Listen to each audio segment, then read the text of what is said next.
44, 45, 46. Jake's bus was number 47. He had it written down on the piece of paper that he had written the address on. A tiny scrap of paper. If only he'd known how much that scrap of paper meant. The bus arrived and he boarded with at least 20 or 30 other people. It was so crammed there was no space to think. Or, for most people anyway. Thinking for Jake came pretty easily. He often sat alone with his thoughts, or dozed off in class, daydreaming. At this particular moment, he had chosen to think about a movie he'd watched earlier in that week. He couldn't quite remember the title, but he remembered that it was about a boy and his dog. The dog ran away and left the boy broken-hearted. He was about 6 or 7 in the film, probably not in real life. Jake thought about things quite literally, and often got caught up in how much the older the actors looked in movies when they were supposed to be playing children. But that's beside the point. In the movie, after the dog had ran away, the kid grew up, and grew up quite quickly. Jake's train of thought was interrupted by the sound of a voice over the bus intercom. Warbler Station? Warbler Station? That was his stop. He was about to go to his first rebel party.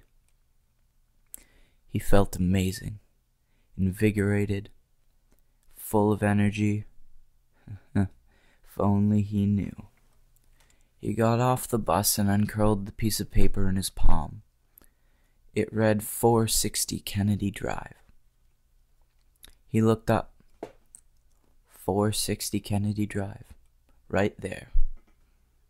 There was no sign of a party from the outside, but his hopes were too high for him to believe the possibility that there was no party or that he'd gotten the address wrong.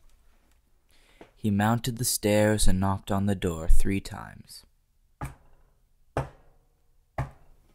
A kid who looked about 16 answered the door with a beer in one hand and a girl in the other.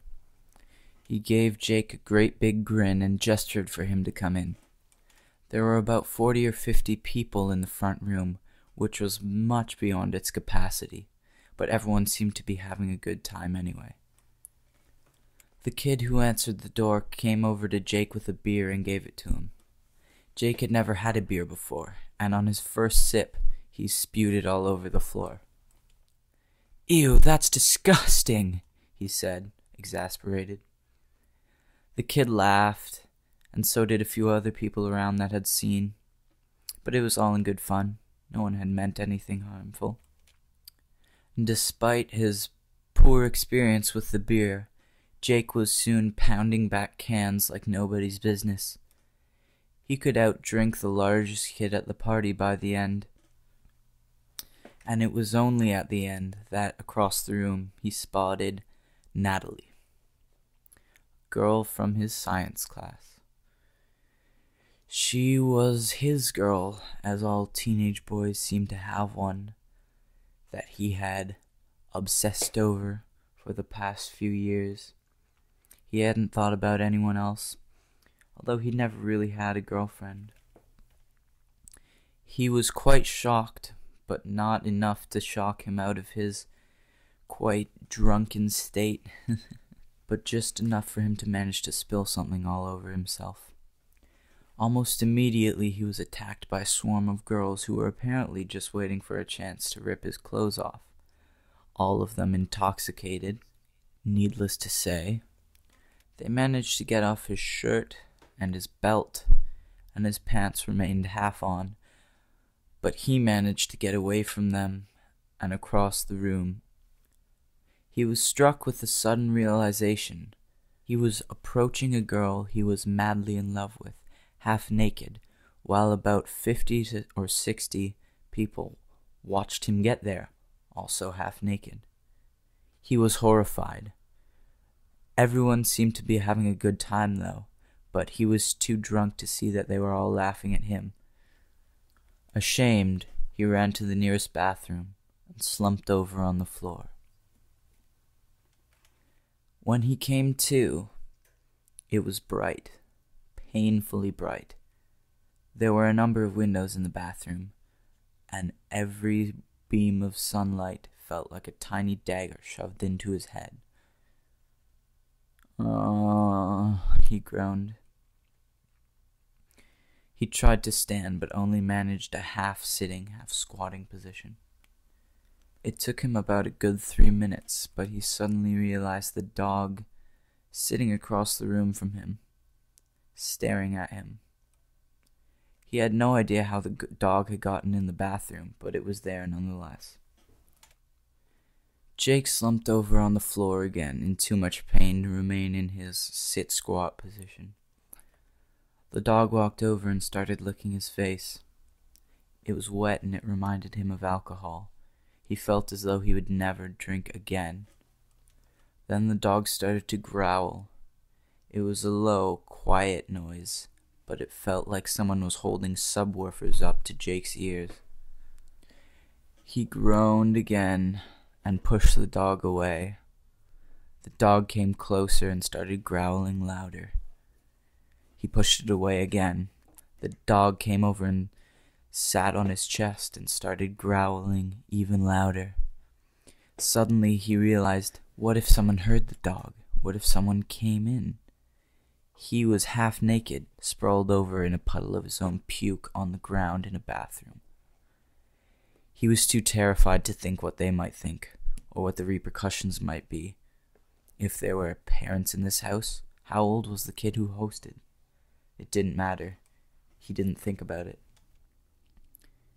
This time when he attempted to stand, he managed. He held on to the bathroom sink counter and held himself up. The dog got even louder now, and as he moved across the room towards the door, it was almost deafening. The dog moved in to block his path towards the door for some unknown doggy reason. Jake was in a hurry, although his head hurt like someone was pounding it with 1,000 hammers. He still had to get home before his parents realized it was gone.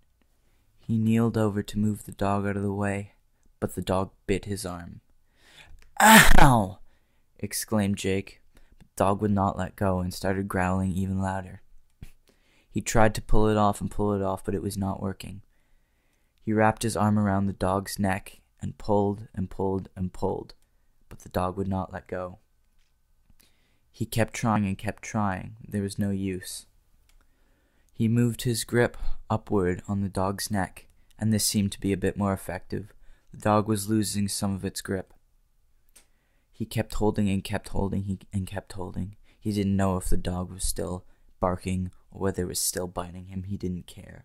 It hurt, his head hurt, everything hurt, and everything was terrible.